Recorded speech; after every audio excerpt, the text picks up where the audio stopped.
మా latest videos కోసం మా ఈ తెలుగు న్యూస్ ఛానల్ సబ్స్క్రైబ్ చేసి గంట సింబల్ యాక్టివేట్ చేసుకోండి. రేపు సోమవారం ఏకాదశి. అమలకి ఏకాదశి ఎంతో శక్తివంతమైన రోజు. పాల్గొన మాసంలో వచ్చే శుద్ధ ఏకాదశి రోజును అమలకి ఏకాదశి అంటారు. ఏకాదశులన్నిటిలో కూడా ఒక పండు పేరుతో వచ్చే ఏకాదశి అమలకి ఏకాదశి. అమలము అనగా ఉసిరికాయ అని అర్థము. ఏకాదశి మహత్యాన్ని తెలుసుకోవాలంటే ఎన్ని పురాణ గాథలు చదివినా సరిపోదు. ఈ ఏకాదశిని ఒక వ్రతంలాగా భావించి అన్ని నియమాలతో వ్రతం చేసి పాపాలను పోగొట్టుకుని మోక్షం పొందిన వారు ఎందరో పుణ్యపురుషులు ఉన్నారు మన పురాణాలలో. మనకు సంవత్సరంలో మొత్తం 24 ఏకాదశులు వస్తాయి. ఒక్కొక్క ఏకాదశికి ఒక్కో ప్రత్యేకత. పాల్గొన మాసంలో హోలీ పండుగకు ముందు వచ్చే ఏకాదశిని అమలక ఏకాదశి లేదా అమలకి ఏకాదశి అంటారు. ఈరోజు ఉసిరి చెట్టుకు విశేష పూజలు చేస్తారు. విష్ణుమూర్తి ఈరోజు ఉసిరి చెట్టులో కొలువు తీరి ఉంటారని పురాణాలు చెప్తూ ఉన్నాయి. అంతేకాదు లక్ష్మీదేవి, కుబేరుడు ఈ ఏకాదశి రోజున ఉసిరి చెట్టు సమీపంలో నివాసముంటారని ప్రతీతి. రాధాకృష్ణులు కూడా హోలీకి ముందు వచ్చే ఈ ఏకాదశి రోజున ఉసిరి చెట్టు కింద రాసలీలలాడుతూ ఉంటారని మన పురాణ గాథలు చెప్తూ ఉన్నాయి. ఈ ఏకాదశి రోజు మీ ఇంట్లో ఉండే బియ్యం డబ్బాలో ఇది ఒక్కటి వేస్తే మీకు తరతరాలకు తరగని డబ్బు వస్తుంది. 4 వైపుల నుండి కోరుకున్నంత డబ్బు వస్తుంది. ఏకాదశి రోజు బియ్యం డబ్బాలో ఇది వేయటం వల్ల మీరు లక్షాధికారులుగా మారిపోతారు. బియ్యం మన అందరి ఇళ్లల్లో ఉంటాయి. కొందరు బియ్యాన్ని బియ్యం డబ్బాలో, స్టీల్ డబ్బాలో, క్యాన్లో వేసుకుంటూ ఉంటారు. బియ్యంతో పరిహారాలను కూడా చేస్తారు. మీ ఇంటిలో బియ్యం నిండుకోకుండా ఉండడానికి, అలాగే మీ సంపాదన పెరగడానికి ఏకాదశి రోజు బియ్యం డబ్బాలో ఇది వేయాలి. బియ్యాన్ని లక్ష్మీదేవి స్వరూపంగా భావిస్తాము. బియ్యాన్ని వండితే అది అన్నమవుతుంది. బియ్యంలో పసుపు వేసి కలిపితే అవి అక్షింతలవుతాయి. బియ్యాన్ని కింద పడనివ్వకూడదు అని, బియ్యాన్ని కాళ్ళతో తన్నకూడదు అని మన పెద్దలు చెప్తూ ఉంటారు. మనలో చాలామందికి రేషన్ బియ్యం వస్తాయి. అయితే కొందరికి నెల పూర్తి అవ్వకముందే బియ్యం పూర్తయిపోతాయి, అంటే అయిపోతాయి. బియ్యం నిండుకోవటం అనేది అశుభానికి సంకేతం. మీ ఇంటిలో బియ్యం నిండుగా ఉంటేనే లక్ష్మీదేవి, అన్నపూర్ణాదేవి తిష్ట వేసుకొని కూర్చుంటారు. మీ ఇంటిలో డబ్బు కూడా ఉంటుంది. లక్ష్మీదేవి అనుగ్రహం, అన్నపూర్ణాదేవి అనుగ్రహం మీకు కలగాలంటే ప్రతిదన మీరు కొంచెం బియ్యాన్ని పక్కకు తీసి మూట కట్టాలి. ఆ మూటను మీ పూజా గదిలో పెట్టాలి. నెల పూర్తి అయిన తర్వాత మూట కట్టిన బియ్యాన్ని తీసి నైవేద్యం చేసి అమ్మవారికి సమర్పించాలి. ఆ తర్వాత ఆ ప్రసాదాన్ని అందరూ తినాలి. లేదా మీరు రోజు బియ్యం కడుగుతారు కదా, బియ్యాన్ని కడిగే ముందు ఒక గుప్పెడు బియ్యాన్ని పక్కకు పెట్టండి. అలా ప్రతిరోజు తీసి పక్కకు పెట్టి తర్వాత ఆ బియ్యాన్ని ఎవరికైనా దానం చేయండి.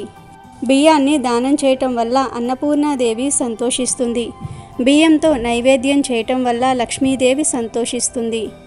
ఇలా ప్రతి నెల మీరు బియ్యంతో ఈ పరిహారాలను చేస్తే మీకు మరియు మీ కుటుంబ సభ్యుల వారికి తరతరాలకు తిండికి లోటు అనేదే ఉండదు. ఇక మీ ఇంటిలో బియ్యం డబ్బాతో పాటు డబ్బు కూడా నిల్వ ఉండాలంటే ఏకాదశి రోజు మర్చిపోకుండా బియ్యం డబ్బాలో ఇది పెట్టాలి. బియ్యం డబ్బాలో వీటిని పెడితే అతి త్వరలో మీ సంపాదన పెరుగుతుంది. 4 వైపుల నుండి డబ్బు వచ్చి పడుతుంది. మరి ఏకాదశి రోజు బియ్యం డబ్బాలో ఏం పెట్టాలో ఈ వీడియోలో వివరంగా తెలుసుకుందాము. అంతకన్నా ముందు మా వీడియో నచ్చితే లైక్ చేసి షేర్ చేయండి. అలాగే మా ఛానల్ని కూడా సబ్స్క్రైబ్ చేసుకుని మాకు సపోర్ట్ చేయండి. ఇక వీడియోలోకి వస్తే ఏకాదశి అనేది ఒక పర్వదినం. చాలామంది హిందువులు మంచి పనులు చేయడానికి ఏకాదశి తిథి కోసం ఎదురు చూస్తూ ఉంటారు. ఈ అమలకి ఏకాదశి రోజు ఉసిరికాయను లేదా ఉసిరి ఆకులను స్నానం చేసే నీటిలో వేసుకుని స్నానం చేస్తే సకల పాపాలు ఆ నీటి ద్వారా తుడిచిపెట్టుకుపోతాయి. ఉసిరికాయ శ్రీ మహాలక్ష్మీదేవికి ఎంతో ఇష్టం. ఈరోజు ఉసిరికాయ దీపం వెలిగించి శ్రీహరిని, లక్ష్మీదేవిని పూజిస్తే సకల ఐశ్వర్యాలు పొందుతారు. ఈరోజు ఇలా చేయటం వలన జన్మల పాపాలు పోయి కోటి జన్మల పుణ్యం లభిస్తుంది. ఈరోజు ఎవరైతే స్నానం చేసే నీటిలో ఉసిరికాయను వేసుకుని స్నానం చేస్తారో, ఆ తర్వాత ఉసిరికాయను తింటారో వారి జన్మల పాపాలు, దోషాలు, దరిద్రాలు ఆ నీటి ద్వారా పటాపంచలైపోతాయి. దేహంలోని సమస్త వ్యాధులు నశించి ఆరోగ్యవంతులవుతారు. మీ దేహానికి తెలియని శక్తి వస్తుంది. దేనినైనా సాధించే శక్తి వస్తుంది. కోటి జన్మల పుణ్యం వస్తుంది. దైవిక శక్తులు మీకు విజయం కలిగేలాగా దీవిస్తాయి. మీరు రోజు ఉసిరికాయ తిన్నా తినకపోయినా ఈ ఒక్కరోజు తింటే చాలు, ఎంతో పుణ్యం ఆరోగ్యం వస్తుంది. కనుక అమలకి ఏకాదశి రోజు మీరు కూడా ఉసిరికాయను లేదా ఉసిరి ఆకులను నీటిలో వేసుకొని ఆ నీటితో స్నానం చేయండి. ఆ లక్ష్మీనారాయణుల అనుగ్రహాన్ని పొంది సంతోషంగా జీవించండి. ఈ ఏకాదశి రోజున భక్తి శ్రద్ధలతో ఉసిరి చెట్టును పూజించిన వారికి సకల సంపదలు కలిగి దేహాన్ని విడిచాక మోక్షం లభిస్తుందని ప్రగాఢ నమ్మకం. అవకాశం ఉన్నవారు ఉసిరితో చేసిన వంటకాలు తిన్నా, ఉసిరిని దక్షిణతో కలిపి బ్రాహ్మణులకు దానం ఇచ్చిన విశేష ఫలితాలు లభిస్తాయి. ఈరోజు ఉసిరిక చెట్టు దగ్గర పూజ చేయటం ప్రత్యేకత. భక్తి శ్రద్ధలతో ఓం నమో నారాయణాయ నమః అని స్మరిస్తూ ఉసిరిక చెట్టు మొదట్లో నీళ్లను పోయాలి. ఆ తర్వాత చెట్టుకు పసుపు, కుంకుమ, గంధం పూలతో అలంకరించి దీపం, ధూపం, అరటి ఆకులో అరటి పండు నైవేద్యం పెట్టిన తర్వాత చెంబులో కొన్ని పసుపు నీళ్లను పోసుకొని అందులో తెల్లని దారం ఉండను వేసి దారాన్ని పచ్చగా తడవనిచ్చిన తర్వాత పచ్చగా పసుపు నీటిలో తడిచిన ఆ పసుపు దారాన్ని ఉసిరిక చెట్టునకు సవ్యదిశగా ప్రదక్షిణలు చేస్తూ చుట్టునకు ఓ వరస చొప్పున 13 చుట్లు శ్రీ మహావిష్ణువును స్మరించుకుంటూ చుట్టిన దారాన్ని నిష్కల్మషమైన మనసుతో ముడివేయాలి. పాల్గొన శుద్ధ ఏకాదశి రోజున స్వామిని అత్యంత భక్తి శ్రద్ధలతో పూజించిన వారికి అనంతమైన పుణ్యఫలాలు లభిస్తాయని ఆధ్యాత్మిక గ్రంథాలు చెప్తూ ఉన్నాయి. పాల్గొన మాసంలో వచ్చే శుద్ధ ఏకాదశినే అమలక ఏకాదశి అని అంటూ ఉంటారు. ఉసిరికాయనే అమలక ఫలం, ధాత్రి ఫలం అని పిలుస్తూ ఉంటారు. కార్తీక మాసంలో జరిపే శివారాధన విషయంలో విశిష్టమైన స్థానాన్ని కలిగినదిగా కనిపించే ఉసిరికాయ పాల్గొన మాసంలో శుద్ధ ఏకాదశి రోజున శ్రీ మహావిష్ణువు స్వరూపంగా భావించబడుతోంది. అందువలన ఈ అమలక ఏకాదశి రోజున ఎవరైతే ఉసిరి చెట్టు కింద ఏకాదశి వ్రతాన్ని ఆచరిస్తారో వాళ్ళ నివాసం పుణ్యాలకు పుట్టినిల్లుగా మారుతుందని, భోగభాగ్యాలతో తులతూగుతూ ఉంటారని చెప్పబడుతోంది. దీనిని బట్టి అటు శివ పూజలోనూ ఇటు కేశవుడి ఆరాధనలోనూ ఉసిరికాయకు గల ప్రాధాన్యతను అర్థం చేసుకోవచ్చు. ఈ రోజున ఉదయాన్నే తలస్నానం చేసి పరిశుభ్రమైన వస్త్రాలను ధరించి ఉపవాస దీక్షను చేపట్టి శ్రీ మహావిష్ణువును సేవించుకోవాలి.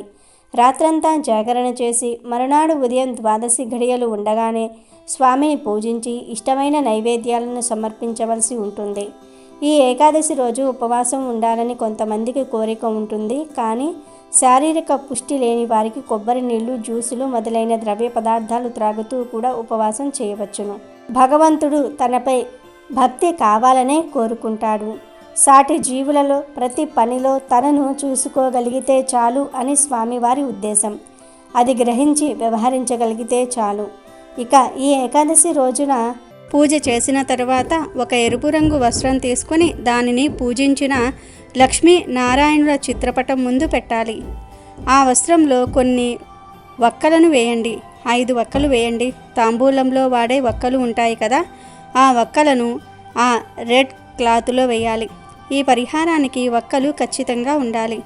అమ్మవారి పూజలలో ముఖ్యంగా ఉండే వస్తువు వక్క. వక్క దేవతలను ఆకర్షించడానికి ఉపయోగపడుతుంది. వక్కను రెడ్ క్లాత్లో వేసిన తర్వాత రూపాయి కాయిన్స్ని 5 వేయండి.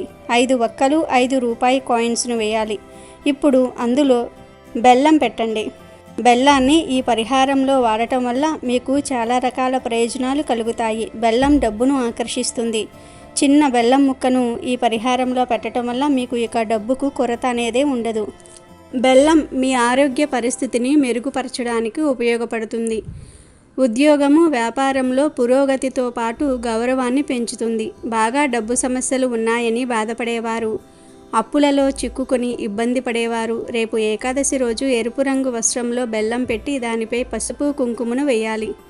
ఒక్క 5 రూపాయి బిళ్ళలు బెల్లము, పసుపు, కుంకుమ రెడ్ కలర్ క్లాత్లో వేసి మూట కట్టి ఆ మూటకు ధూపం చూపించండి. హారతి ఇవ్వాలి. ఆ తర్వాత ఈ మూటను పట్టుకొని మీ సంకల్పం చెప్పుకోవాలి. కొంచెం సేపు ఆ మూటను లక్ష్మీనారాయణుల పటం దగ్గరనే వదిలివేసేయండి. 5-10 నిమిషాలు అయిన తర్వాత ఆ మూటను మీ బియ్యం డబ్బాలో కొంచెం బియ్యం తీసి అందులో పెట్టండి. మూట పెట్టిన తర్వాత ఆ మూటపై బియ్యం వేసి కప్పేయండి. ఇలా ఏకాదశి రోజు బియ్యం డబ్బాలో వీటిని పెట్టడం వల్ల మీ సంపాదన విపరీతంగా పెరుగుతుంది. తరతరాలకు తరగని డబ్బు వస్తుంది. 4 వైపుల నుండి విపరీతంగా డబ్బు వచ్చి పడుతుంది. వీటిని ఎన్ని రోజులైనా సరే బియ్యం డబ్బాలో ఉంచుకోవచ్చు. ఎప్పుడైతే మీ ఇంట్లో బియ్యం నిండుకుంటాయో అప్పుడు ఆ మూటను అలాగే బియ్యం డబ్బాలో ఉంచి కొత్త బియ్యాన్ని అందులో వేయండి.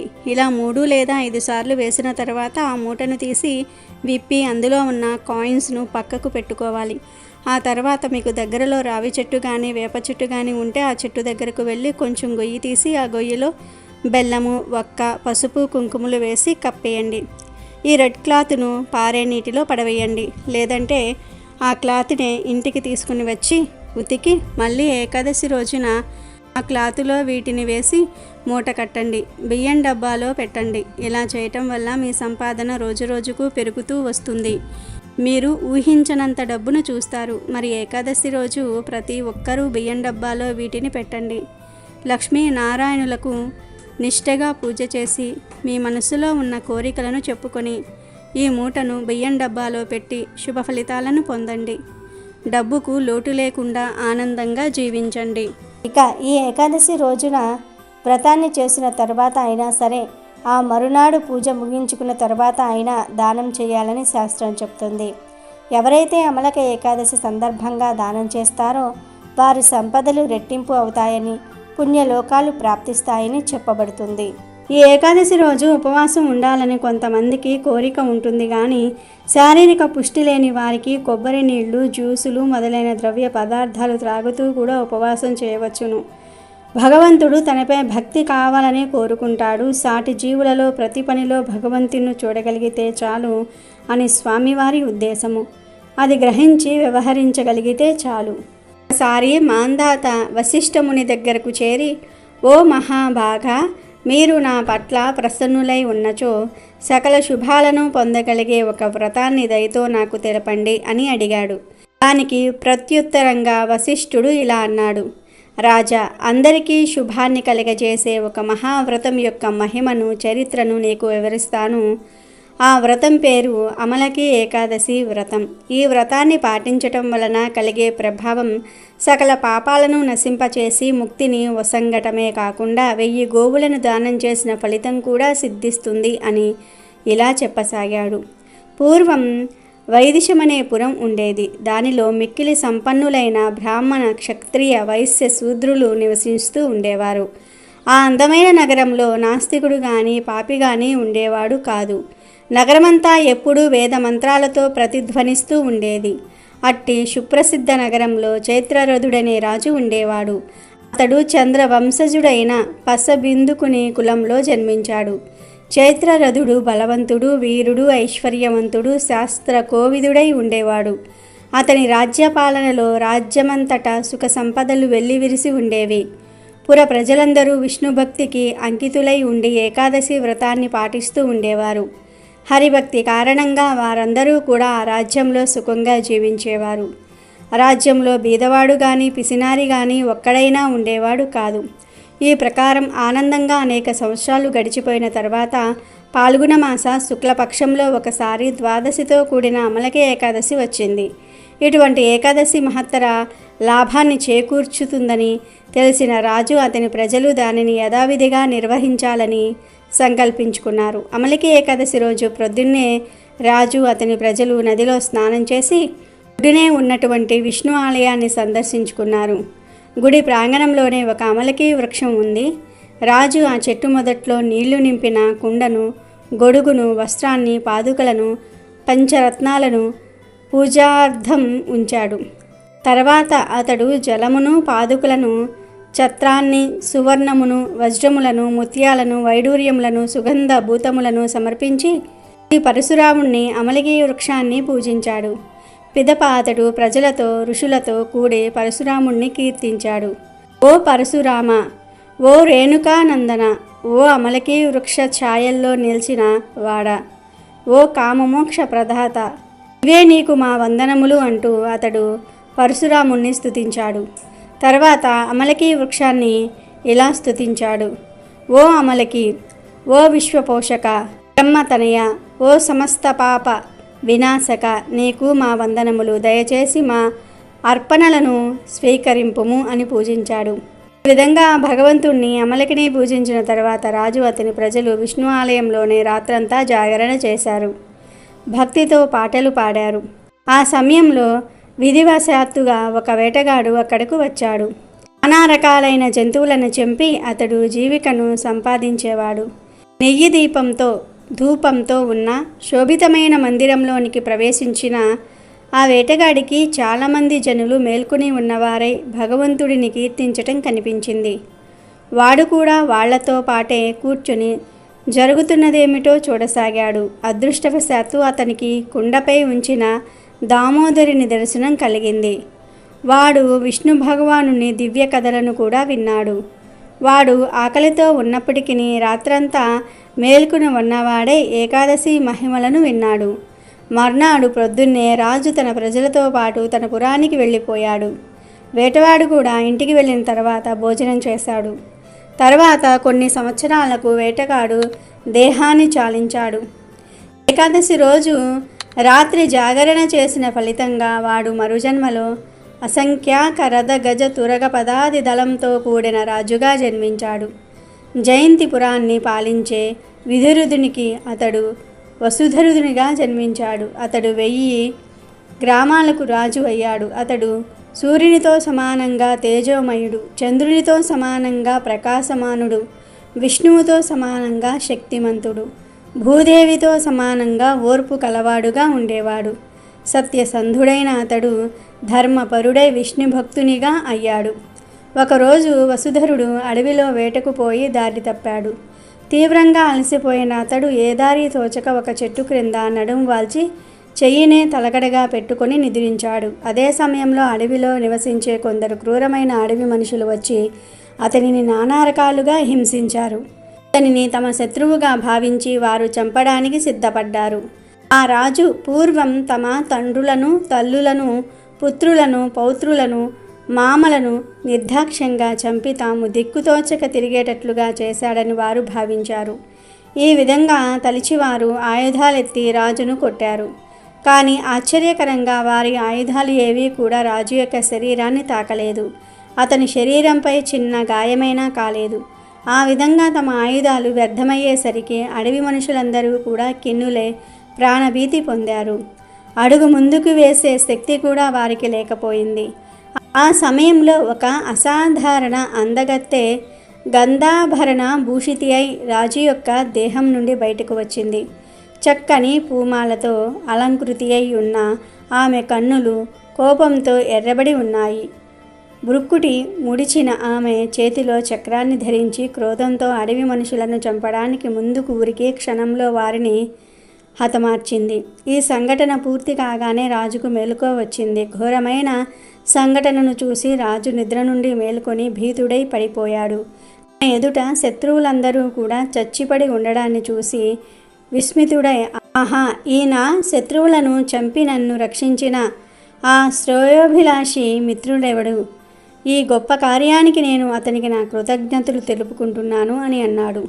అందుకు సమాధానంగా, కేశవుడు తప్ప శరణాగత జీవులను రక్షించే సామర్థ్యం మరెవ్వరికీ ఉంటుంది. ఒక్కడే శరణాగతులైన భక్తులకు పోషకుడు అనే మాట ఆకాశంలో వినబడింది. ఆకాశవాణి వాక్కులు వినగానే రాజు అమితాశ్చర్యపడ్డాడు. భక్తి భావంతో అతని హృదయం ద్రవించింది.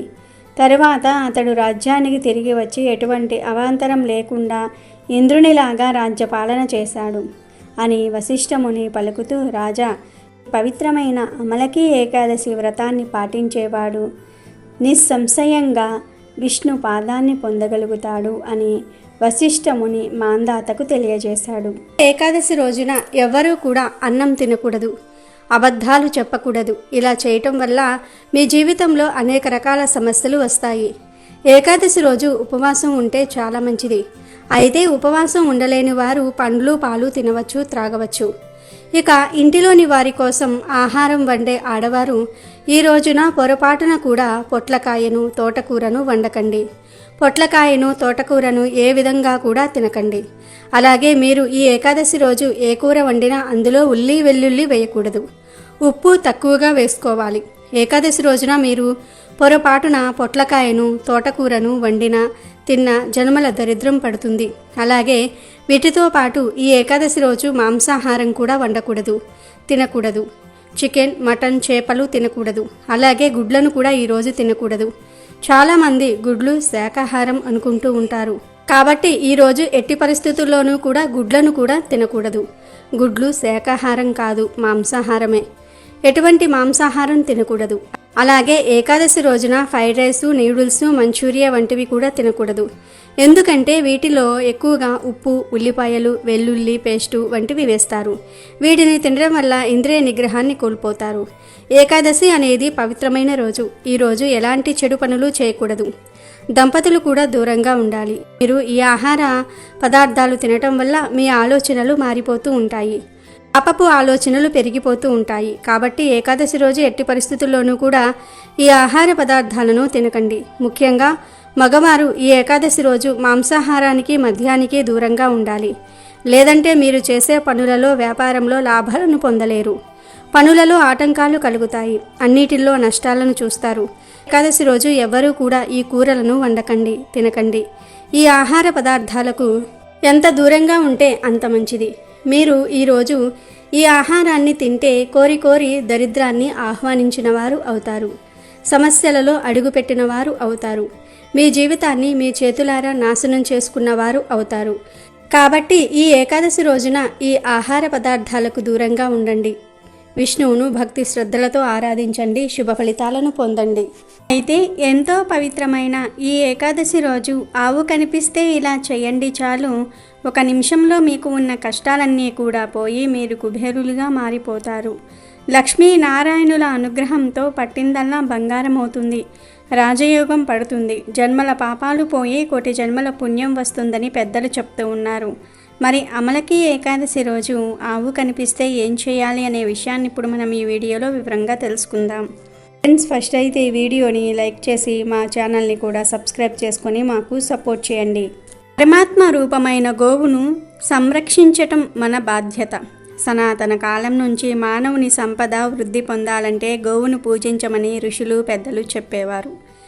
నేటి విజ్ఞానవేత్తలు కూడా ఆరోగ్య అభివృద్ధి, ఐశ్వర్య అభివృద్ధి జరగాలంటే కేవలం గో సంపదను పెంచుకుంటే చాలు అంటున్నారు. గో సంపద ఉన్నవాళ్ళు మనిషి ఆరోగ్యాలతోనూ అష్టైశ్వర్యాలతోనూ ఉంటాడనేది శాస్త్రరీత్యా కూడా యథార్థమే అని చెప్తూ ఉన్నారు.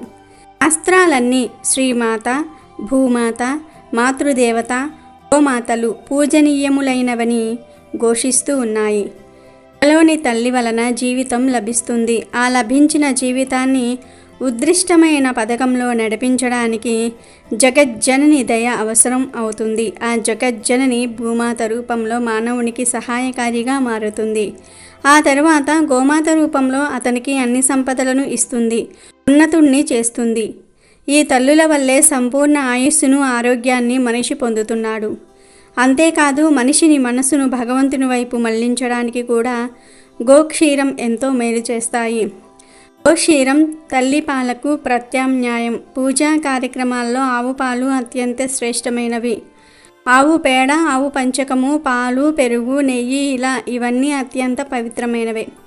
మన తల్లిగా భావించే గోవుతో రోజు కొన్ని క్షణాల సమయం గడపటం వల్ల మన శరీరంలో ఉన్న అనారోగ్యాన్ని ఆ గోవు ముక్కుల్లో ఉన్న ఒక గ్రంథి ద్వారా గ్రహిస్తుంది. తర్వాత మేతకు వెళ్ళినప్పుడు మన రోగ నివారణకు కావలసిన మూలికలను, గడ్డిని తిని అందుకు తగిన విధంగా పాలు ఇస్తుంది. ఆ పాలు తాగటం వల్ల మన వ్యాధి నయమవుతుంది.